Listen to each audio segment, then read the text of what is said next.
بسم اللہ الرحمن الرحیم نحمدہ ونصلی علی رسولہ الکریم۔ قرآن مجید اللہ رب العزت کا کلام ہے، اللہ رب العزت کا پیغام ہدایت ہے۔ اس کو اللہ رب العزت نے اپنے بندوں کی رہنمائی کے لیے بھیجا ہے۔ اس قرآن مجید میں عجیب سی کشش ہے، جو انسان اسے پڑھتا ہے اور اس کی تعلیمات کے مطابق اپنی زندگی گزارتا ہے تو قرآن مجید کے ساتھ اس کی محبت بڑھ جاتی ہے، پھر یہ قرآن اس کو عزتیں دیتا ہے۔ آپ غور کیجئے کہ اگر ایک گتا، نارمل سا ایک گتا جو گھر میں کہیں پڑا ہوا ہوتا ہے، لوگ اسے اٹھا کے کبھی کہیں رکھتے ہیں اور کبھی کہیں رکھتے ہیں، اس کو کسی نے قرآن مجید کی جلد بنا دیا اس گتے کو۔ اب جلد بنانے کے بعد اس گتے کی عزت اتنی بڑھ گئی کہ علماء فرماتے ہیں کہ جس آدمی نے غسل نہیں کیا وہ اس گتے کو ہاتھ نہیں لگا سکتا، حتیٰ کہ بے وضو آدمی بھی اس گتے کو ہاتھ نہیں لگا سکتا۔ تو پوچھا گیا کہ گتے کو ہاتھ کیوں نہیں لگا سکتے، لکھے ہوئے کاغذ تو اندر ہیں۔ تو علماء نے کہا چونکہ اس گتے کو قرآن مجید کے ساتھ سی دیا گیا ہے اور اس کو اس کا حصہ بنا دیا گیا ہے، اس کی نسبت پکی ہو گئی ہے، اس لیے اب نسبت پکی ہونے کی وجہ سے گتے کی شان اتنی بڑھ گئی کہ جس طرح اندر لپٹے ہوئے کاغذوں کو ہاتھ نہیں لگا سکتے، اسی طرح اس گتے کو بھی ہاتھ نہیں لگا سکتے۔ اگر بے جان گتا اپنی نسبت قرآن کے ساتھ مضبوط کر لیتا ہے اور اس کی شان بڑھ جاتی ہے تو ایک مسلمان بندہ اس کے ساتھ اپنی نسبت کو مضبوط کرے گا تو اللہ کے ہاں اس کا کتنا بڑا مقام ہو جائے گا۔ اللہ اکبر۔ حدیث میں آتا ہے جس کا مفہوم ہے قرآن مجید کے ساتھ برکت حاصل کرو، یہ اللہ رب العزت کا کلام ہے۔ آج قرآن کریم ہمارے گھروں میں تو موجود ہے، لیکن ہم میں سے بہت کم ایسے ہیں جو اس سے برکتیں حاصل کر سکیں۔ ہم اس کی برکات سے محروم ہوتے ہیں، ہم وہ تعلق پیدا نہیں کر پاتے جس کی وجہ سے انسان کو برکتیں ملتی ہیں۔ علماء نے لکھا ہے کہ چند چیزیں ایسی ہیں کہ جن سے انسان کا دل کبھی نہیں بڑھتا۔ آسمان کو دیکھتے ہیں، وہی آسمان ہے، وہی چاند ہے، وہی ستارے ہیں، لیکن اللہ نے اس میں کچھ ایسی کشش رکھ دی ہے کہ بندے کا دل کبھی بھی نہیں بڑھتا۔ وہ آسمان کو روز دیکھتا ہے لیکن اس کا دل نہیں بڑھتا۔ پانی ہے، 100 سال کا آدمی بھی اگر پانی پیے تو وہ اس سے تھکتا نہیں ہے، روز پانی پیتا ہے، مگر پانی سے کبھی اس کا دل نہیں بڑھتا۔ ہاں، اس کا پیٹ تو بھر جائے گا اور وہ کہے گا کہ میں آج اور پانی نہیں پی سکتا، اگلے دن پھر اس کو پیاس لگے گی، پھر پانی پیے گا۔ دودھ ہے، دوسرے مشروبات ہیں، جوسز وغیرہ، کولڈ ڈرنک، انسان جب پیتا ہے تھک جاتا ہے، دوسرے دن، تیسرے دن، چوتھے دن جتنی بار بھی پیے، لیکن ایک ٹائم آتا ہے تھک جاتا ہے، منع کرتا ہے کہ مجھے نہیں پینی۔ لیکن پانی ہے، اس کا، انسان کا جو دل ہے پانی سے کبھی نہیں بڑھتا۔ چنانچہ اب آپ دیکھیں، آپ کو دنیا میں کبھی بھی کوئی ایسا انسان نہیں ملے گا کہ وہ جو کہے کہ بھائی پانی پی پی کر تھک گیا ہوں، اب دل نہیں چاہتا پانی پینے کا، بلکہ وہ یوں کہے گا، پانی اس کے سامنے ہوگا تو وہ پھر پیے گا۔ قرآن مجید کے بارے میں بھی بالکل یہی بات لکھی گئی ہے کہ جس طرح آسمان کو دیکھنے سے دل نہیں بڑھتا، پانی پینے سے دل نہیں بڑھتا، اسی طرح اللہ تعالیٰ کا گھر بیت اللہ شریف کو دیکھنے سے بھی انسان کا دل نہیں بڑھتا۔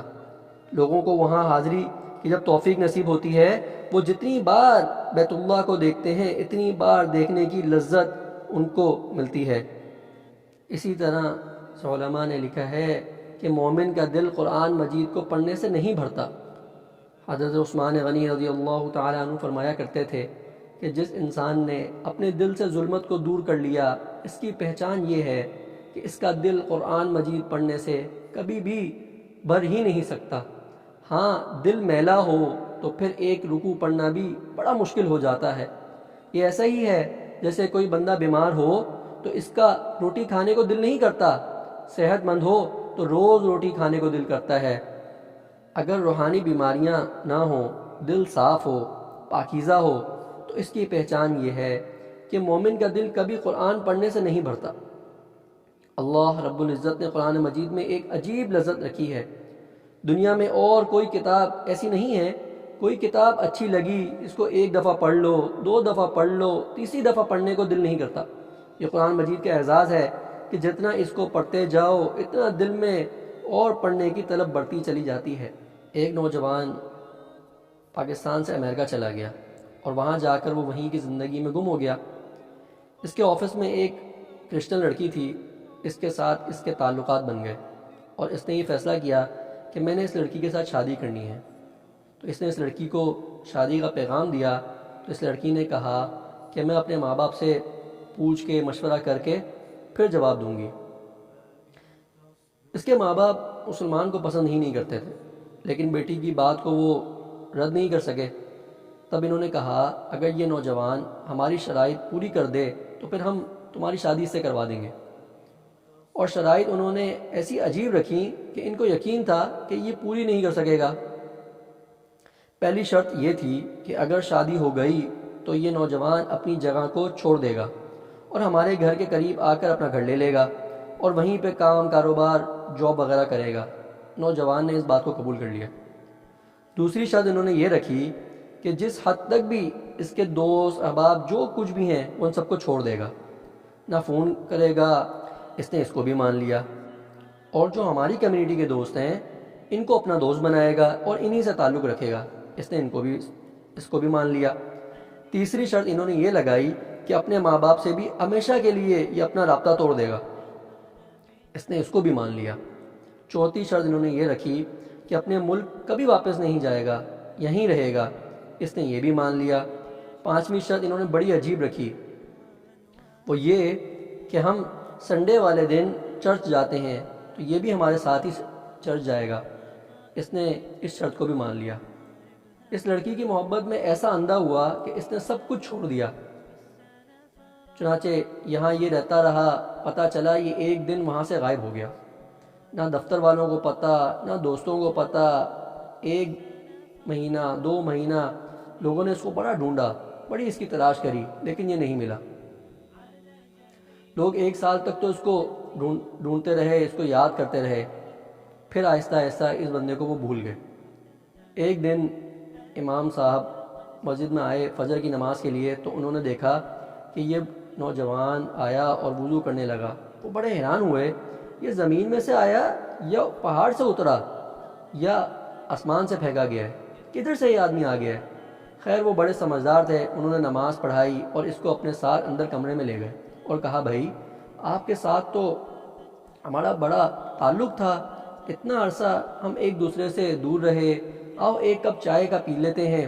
پھر انہوں نے پوچھا تمہارے ساتھ کیا بنی؟ تو اس نے پورا واقعہ سنایا۔ کہنے لگا کہ اس لڑکی کی محبت میں میں اپنا سب کچھ چھوڑ دیا، شادی ہو گئی، میں اس کے ساتھ زندگی گزارنے لگ گیا۔ میرے پاس مسلمان ہونے کا ظاہراً کوئی نام و نشان نہیں تھا، سوائے اس کے کہ جو میری کتابیں تھیں وہ ایک جگہ پڑی ہوئی تھیں، ان میں قرآن مجید بھی تھا۔ جب صبح روز میں تیار ہو کے آفس جانے لگتا تو کتابوں پر میری نظر پڑتی تو قرآن مجید کو دیکھ کر مجھے اللہ کی یاد آ جاتی، اللہ کا دھیان آتا۔ میں اپنے دل میں کہتا کہ بندے تو خواہشات کے پیچھے لگ گیا، تو ہے گناہگار، لیکن دیکھ سچے اللہ کا یہ کلام تیرے گھر میں موجود ہے۔ بس اتنا سا تصور میری زندگی میں تھا، روز آتے جاتے اس پر میری نظر پڑتی اور یہ خیال میرے دل میں سے گزرتا۔ اتنے کمزور تعلق نے بھی اس بچے کا ایمان بچا لیا۔ کیا ہوا؟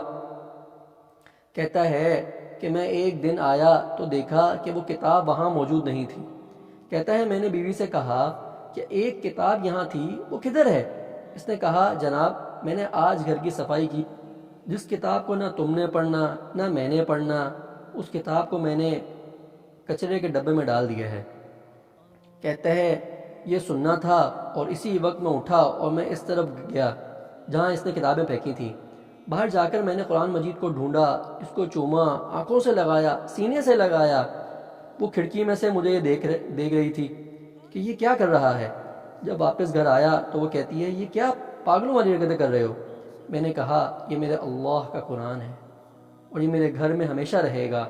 اس نے کہا اچھا ابھی تمہارے اندر وہ جراثیم موجود ہیں؟ اس لڑکی نے اپنا بیگ اٹھایا اور اپنے ماں باپ کے ہاں اس کی ساری باتیں بتانے کے لیے چلی گئی، اور میں نے اپنا جوتا پہنا اور مسجد میں اپنے رب کو منانے کے لیے آ گیا۔ قرآن مجید کے ساتھ اس کا اتنا کمزور سا تعلق تھا، محبت کا یہ تعلق بھی اس بندے کے لیے ایمان کی بچنے کا سبب بن گیا۔ یہ تو کمزور تعلق کی بات تھی، اور ایک تعلق ہوتا ہے مضبوط تعلق۔ اگر قرآن مجید کے ساتھ ہمارا مضبوط تعلق ہوگا تو پھر کیا برکتیں نصیب ہوں گی۔ صحابہ جب قرآن پڑھتے یا سنتے تو ان کے آنکھوں میں سے آنسوؤں کی لڑی جاری ہو جایا کرتی تھی، ایسی محبت کرتے تھے قرآن سے، اور جب قرآن ان کے سامنے پڑھا جاتا تو ان کے دلوں میں اترتا چلا جاتا تھا۔ ذرا غور تو کیجئے کہ یہ نسخہ شفا بھی ہمارے ہاتھ میں ہے، اور ہمارے ہی سینے میں بیماریاں بھی موجود ہیں، کچھ کینہ کی، کچھ بغض کی، اور کچھ حسد کی، اور کچھ کبر کی۔ جب قرآن سینوں میں آ جائے گا تو یہ ساری کی ساری روحانی بیماریاں ختم ہو جائیں گی۔ نسخہ بھی ہمارے ہاتھ میں ہے، اور غفلت کی موت بھی ہم ہی مرتے ہیں۔ کیا آج کے مسلمان کو کوئی سمجھانے والا نہیں کہ تم اس نسخے سے فائدہ کیوں نہیں اٹھاتے؟ ارے یہ نسخہ شفا ہے جو اللہ نے تمہارے ہاتھ میں دے دیا ہے۔ اللہ تعالی ہمیں اس قرآن سے محبت نصیب فرمائے، ہمیں اس کا پڑھنا نصیب فرمائے، ہمیں اپنے بچوں کو اس کا پڑھوانا نصیب فرمائے۔ اللہ تعالی ہمیں اپنے قرآن سے، اپنے رسول سے سچی پکی محبت نصیب فرمائے۔ نیا سال شروع ہونے والا ہے، اللہ تعالی ہمیں اس سال جس طرح سے ہم دوسری چیزوں کا بھی عہد کرتے ہیں، تہیہ کرتے ہیں کہ نئے سال میں ہم یہ کام کریں گے، ہم یہ کام کریں گے، تو ان کاموں میں سے ایک کام یہ بھی ہونا چاہیے کہ ہم انشاءاللہ اس سال جو شروع ہونے والا ہے اس میں ہم قرآن سے محبت کریں گے، ہم اس میں قرآن پڑھنے کا معمول بنائیں گے۔ اس طرح سے پہلی تاریخ ہو تو ہم پہلی تاریخ میں پہلا پارہ پڑھ لیں، دوسری تاریخ کو دوسرا پارہ پڑھیں۔ 30 دن ہیں، 30 پارے ہیں، تو اللہ تعالی ہمیں قرآن پڑھنے کی مہینے کے اندر کم سے کم ایک مہینے میں پورا قرآن پڑھنے کی توفیق عطا فرما دیں۔ اللہ تعالی ہمیں اس نئے سال کو شروع کرنے میں اپنی مدد نصیب فرمائیں۔ ہم قرآن کو اپنا دوست بنائیں گے، اللہ کو اپنا دوست بنائیں گے۔ جو حالات ہمارے اوپر آج آئے ہوئے ہیں انشاءاللہ اللہ تعالی اس قرآن کی برکت سے ہمارے ان حالات کو بھی ٹھیک کر دیں گے۔ اللہ تعالی ہمیں اس پر عمل کرنے کی توفیق عطا فرمائے۔ جو کچھ سنا اللہ تعالی اس کو سمجھنے کی توفیق عطا فرمائے اور اس پہ عمل کرنے کی توفیق عطا فرمائے۔ وآخر دعوانا ان الحمدللہ رب العالمین۔